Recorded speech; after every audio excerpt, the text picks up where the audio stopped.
मैं अपने तीनों बेटों के लिए ऐसी लड़कियां चाहती हूँ जो बहुत ही मॉडर्न हो और हमारे स्टेटस को मैच कर सके, और इतना बड़ा कपड़ों का शोरूम है मेरा, उसे भी संभाल सके। अरे वो तो तुम्हें मिल ही जाएंगी, तुम हो इतनी टैलेंटेड, अपने बेटों के लिए मॉडर्न लड़कियां ही ढूंढोगी। रमोला बहुत ही मॉडर्न और स्टाइलिश थी, इसलिए वो हाई प्रोफाइल लड़कियां ही अपने बेटों के लिए भी चाहती थी। फिर एक रोज मैंने उस गवार संजना को अपने शोरूम से निकाल फेंका। जाहिल कहीं की, उसे बिल्कुल भी इंग्लिश तक नहीं आती थी और कपड़े भी देखा कैसे बहनचियों की तरह पहन कर आती थी। माँ ये क्या गवार गवार लगा रखा है। वो मेरे ऑफिस में काम करने वाले रामू काका की बेटी थी। पता है वो बेचारी कितनी मेहनत से काम करती थी। हाँ माना गरीब है इसीलिए इंग्लिश नहीं जानती और कपड़े भी ठीक से नहीं पहन पाती, लेकिन इसका मतलब ये नहीं कि काम से ही निकाल दो। बिल्कुल सही माँ, ये कोई रीजन नहीं है किसी को नौकरी से निकालने का। मैंने जो फैसला लेना था ले लिया, लेकिन रमोला उसकी एक नहीं सुनती और वहाँ से चली जाती है।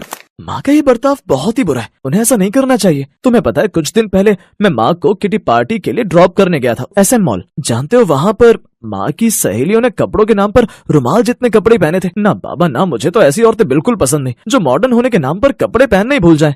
बिल्कुल सही कहा बेटा, पहले तुम्हारी माँ ऐसी नहीं थी, लेकिन शहर आकर तो इसके रंग ढंग ही बदल गए। लेकिन मैं चाहता हूँ मेरे घर में तीनों बहुएं संस्कारी आए।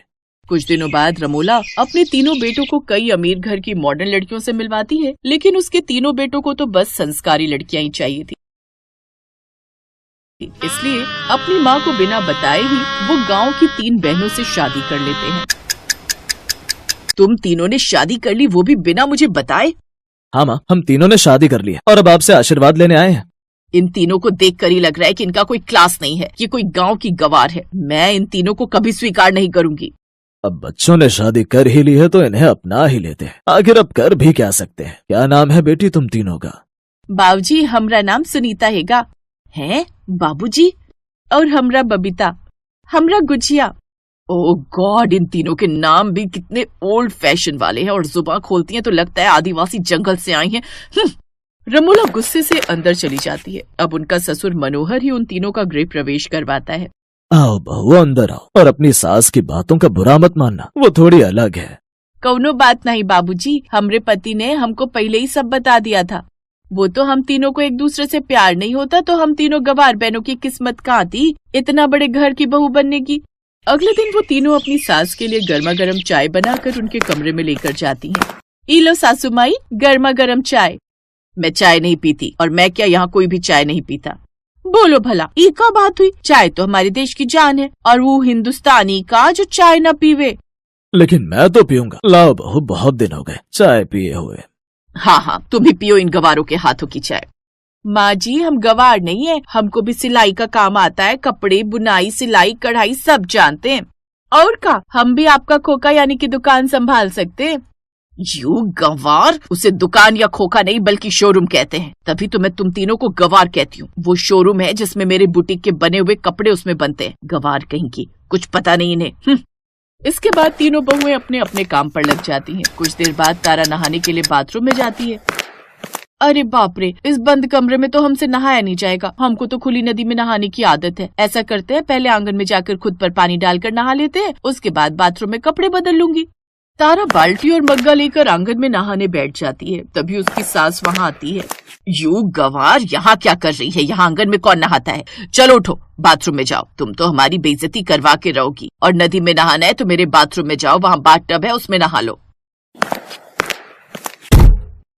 बाथटब को देखकर तो तारा खुशी हो जाती है। अब वो 2-2 घंटे उस बाथटब में बैठकर नहाती रहती, जिससे रमोला को उस पर खूब गुस्सा आता, क्योंकि वो कई देर तक अपनी बारी आने का इंतजार करती। वो अपना माथा पकड़कर बैठी हुई थी कि तभी उसे घर में धुएं की महक आती है। तभी उसकी बेटी, जो 2 दिन पहले ही दूसरे शहर से पढ़ाई पूरी करके आई थी।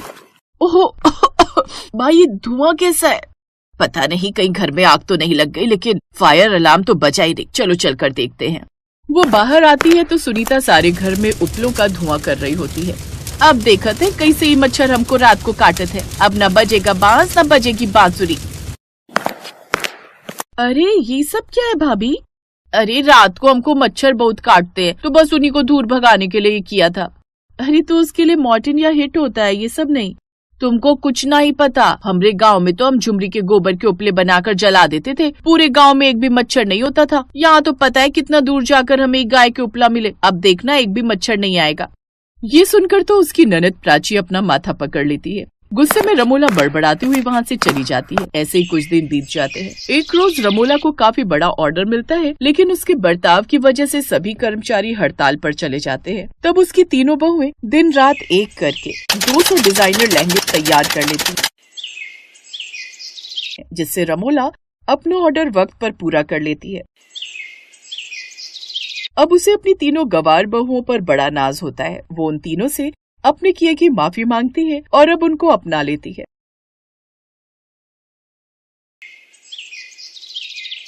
ई लो अजय भाई तोहार पान, लाओ लाओ हम। जो स्वाद तुम्हारे पान में है ना बिरजू, कसम से वो बात किसी और के पान में है ही नहीं। उधर दूसरी तरफ सुमित्रा सुबह से कुड़कुड़ाहट किए जा रही थी। सोचा था बहू घर में आएगी तो मुझे थोड़ा आराम मिलेगा। वो रोज आंगन के पौधों को पानी देगी, लेकिन मेरे पौधे तो कितने ज्यादा मुरझा गए हैं। बहू को तो इनकी बिल्कुल भी चिंता नहीं है। अब तो बल्कि मुझे पौधों के साथ साथ उसके मुंह पर भी पानी डालकर उसे उठाना पड़ता है। उधर कुछ औरतें आपस में खड़े होकर बातें कर रही थी। अरे तुमने उस कमला की बेटी के बारे में सुना? पता नहीं कहाँ उस कलवे विक्की के चक्कर में फंस गई। हाँ, मैंने तो परसों रात को उसको पिछली गली में उसकी बाइक से उतरते हुए भी देखा था। खैर हमें क्या, जो मर्जी करे। अच्छा मैं चलती हूँ, बिट्टू के पापा के लिए खाना भी तो बनाना है। ये है तूफान मोहल्ला, लेकिन जिस मोहल्ले का नाम ही तूफान हो, वहाँ भला शांति का सवाल भी कैसे पैदा हो सकता है। अगले दिन उसी मोहल्ले में रहने वाली अनीता अपनी गैलरी में धड़ाम से गिर पड़ती है। ओई मोरी मैया, मर गई रे मर गई। हाय हाय, ये पानी कहाँ से आया? अभी तो शीला यहाँ पोछा लगा कर गई थी। तभी उसकी नजर पड़ोसन की टंकी पर जाती है, जिसका पानी बह रहा था, और वही थोड़ा पानी उनकी गैलरी में भी आकर गिर गया था। अच्छा, तो ये सब इस बबीता का किया धरा है। जब से ये औरत मेरे पड़ोस में आई है ना, इसने तो मेरा जीना मुश्किल कर दिया है। कितना भी समझा लो, लेकिन इसको समझ ही नहीं आता। आज तो इसकी खैर नहीं। अनीता अपनी पड़ोसन के घर जाती है। बबीता, ओ बबीता, दरवाजा खोल। बबीता दरवाजा खोलकर बाहर आती है। क्या हुआ? गरम गरम आग के अंगारे खाकर आई हो क्या, जो इतना चिल्ला रही हो? चुप कर बबीता की बच्ची, और दिखा कहाँ है वो। अरे कौन, कहाँ है? सही कह रही हूँ मैं, तभी तो सुबह से मोटर ऑन करके उसे शाम तक चलाए रखती हो। तुम्हारी टंकी का पानी गिर गिर कर मेरी गैलरी में आने लगता है, जिसमें मैं फिसल कर गिर गई और मेरी कमर में चोट आ गई। इतनी मुश्किल से मेरी कमर का दर्द ठीक हुआ था, और आज तुम्हारी वजह से मैं गिर गई और मेरी कमर में फिर से दर्द शुरू हो गया। जब से तुम तूफान मोहल्ले में आई हो, तुमने मेरा जीना हराम कर दिया है। वो मेरी टंकी का पानी है, जहाँ मर्जी जाए, इससे तुम्हें क्या? अरे मेरी बला से वो नरक में जाए, मुझे क्या, लेकिन मेरी गैलरी में क्यों आ रहा है? अभी मैं तुम्हारे मकान मालिक से कहकर तुमसे एक घर ही खाली करवा देती हूँ। हा, बड़ी आई मुझे यहाँ से निकालने वाली। मैं भी देखती हूँ कौन हमसे घर खाली करवाता है। जो करना है कर ले। तभी बाहर खड़े उनके पति आपस में बात करते हुए, ये औरतों को भी लड़ने झगड़ने के अलावा कोई काम नहीं है। बिल्कुल ठीक कह रहे हो। खैर हमें क्या, लड़ने दो इनको। चलो हम चलकर रामू की टपरी पर चाय पीते हैं। तूफान मोहल्ले का माहौल ही कुछ ऐसा था। आए दिन लोग छोटी छोटी बातों पर आपस में लड़ते झगड़ते रहते थे। हाँ, रहने दे तू गायत्री। मैं अच्छे से जानती हूँ, ये जो रोज रोज मेरी छत पर तेरे कपड़े गिरते हैं, उन्हीं को लेने के बहाने तू मेरे घर आती है ना, और साथ ही मेरे घर पर नजर रखने को भी मिल जाता है। हाँ, तू तो ऐसे बोल रही है जैसे तू तो किसी देश की प्रधानमंत्री है, और मुझे शौक है तेरे यहाँ क्या चल रहा है ये पता लगाने का। अरे हवा चल रही है, अब हवा पर भला किसका जोर चलता है? अगर कभी कपड़े तेरी छत पर आकर गिर भी गए तो कौन सी मुसीबत आ गई तुझ पर? हाँ, लेकिन तेरा ना कभी कभी का नहीं ना, रोज का ड्रामा है, समझी? तुम ठीक कह रही हो गीता बहन। पता है पहले इसके कपड़े हमारी छत पर गिरते थे, अब तुम्हारी पर गिर रहे। सच में बड़ी चालाक औरत है ये। हा, आई बड़ी, तू खुद तो जैसे बड़ी दूध की धुली है ना। बताऊं क्या तू इसकी क्या क्या चुगली करती है मेरे घर आकर? वो मुझे एक जरूरी काम याद आ गया, मैं बाद में आती हूँ। आग में घी डालने आई रमा अपना नाम आते ही दुम दबाकर वहाँ से भाग जाती है। वहीं एक घर में पति पत्नी की बहस चल रही थी। अरे एक सोने की चेनी तो मांगी है तुमसे, कौन सा तुमसे ताजमहल मांग लिया? अरे तुमसे अच्छा तो पड़ोस की नीलम का पति है, जो हर 3 महीने में उसे सोने की कोई न कोई चीज दिलवाता रहता है। अरे तो उसका पति बिजनेसमैन है, उसका कपड़ों का खूब बड़ा कारोबार है। वो सोना तो क्या, उसे हीरा भी ला कर दे सकता है। और मैं ठहरा मामूली सी नौकरी करने वाला। तभी कहती थी अपने माँ बाप को किसी अच्छे लड़के से शादी करवा दो, लेकिन उन्होंने तो न जाने मुझे किस मुसीबत में डाल दिया। उस तूफानी मोहल्ले का यही हाल था। ऐसे ही एक दिन, क्या बात है रेशमा, तू मुझे देखकर यूं हंस क्यों रही है? मेरे मुंह पर कोई चुटकुला लिखा हुआ है क्या? चुटकुला नहीं लिखा, तेरी तो शक्ल देखकर ही हंसी आ जाती है। और वैसे भी तुझ जैसी मुंह वाली को देखने से अच्छा है कि मैं किसी गटर के नाली को देख लूं। मेरे पास इतना समय नहीं है। तो तू कौन सा करिश्मा कपूर है, गिरगिट की तरह दिखने वाली औरत? चल चल, जुबान संभाल कर बात कर, नहीं तो तेरी जुबान खींच लूंगी, समझी? चुड़ैल का और काम ही क्या होता है? तूने मुझे चुड़ैल कहा? अभी बताती हूँ तुझे। कोमल रेशमा के बाल पकड़कर खींचने लगती है और रेशमा भी उसके बाल पकड़कर जोर जोर से खींचने लगती है। दोनों एक दूसरे के बाल पकड़ते हुए झगड़ते हुए बाहर सड़क तक आ जाती है, जिससे सड़क पर जाम लग जाता है और गाड़ियों का निकलना मुश्किल हो जाता है। अरे कोई तो इन दोनों औरतों को समझाओ, इन दोनों ने तो पूरी की पूरी सड़क जाम करके रख दिया। लड़ाई झगड़ा मोहल्ले में ही करो, सड़कों पर नहीं। अरे ना भाई, ये मोहल्ले की औरतें ना बड़ी ही लड़ाकू होती हैं। इनके बीच पड़ना मतलब मुसीबत अपने गले में डाल लेना। ऐसे ही एक दिन, मेरे पेट में बहुत दर्द हो रहा है। तुम घबराओ नहीं, मैं जल्दी से रिक्शा लेकर आता हूँ और तुम्हें अस्पताल लेकर जाता हूँ। अब अनुज जल्दी से रिक्शे वाले को ढूंढने जाता है, लेकिन उस रोज शहर में रिक्शे वालों की हड़ताल थी, जिस कारण कोई भी रिक्शे वाला चलने को तैयार नहीं होता। तभी वहाँ रेशमा का पति तरुण आ जाता है। क्या बात है भाई साहब, आप इतना परेशान क्यों लग रहे हैं? कोमल के पेट में बहुत दर्द हो रहा था, कोई भी रिक्शे वाला चलने को तैयार नहीं है।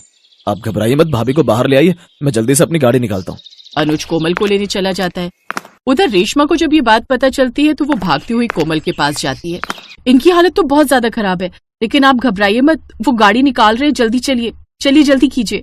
वो सभी रेशमा को लेकर अस्पताल जाते हैं, जहाँ डॉक्टर उसे इंजेक्शन लगाकर और दवाई देकर घर भेज देते हैं। आप लोगों का बहुत बहुत शुक्रिया। हमारी आपस में इतनी लड़ाई हुई है, लेकिन फिर भी आप हमारे इतने काम आए। भाई साहब, अब 4 बर्तन होंगे तो टकराएंगे ही, लेकिन इसका ये मतलब थोड़ी ना है कि हम एक दूसरे का साथ ही ना दे। और वैसे भी मुश्किल वक्त में सबसे पहले पड़ोसी काम आता है। बिल्कुल ठीक कहा तुमने रेशमा बहन, आओ मेरे गले लग जाओ। वो दोनों सब भुलाकर एक दूसरे के गले लग जाती हैं। यही तो हर मोहल्ले में रहने वालों का प्यार होता है। लड़ाइयाँ चाहे जितनी मर्जी हो, लेकिन जो मुसीबत के वक्त काम आ जाए, सच्चा पड़ोसी भी तो वही है।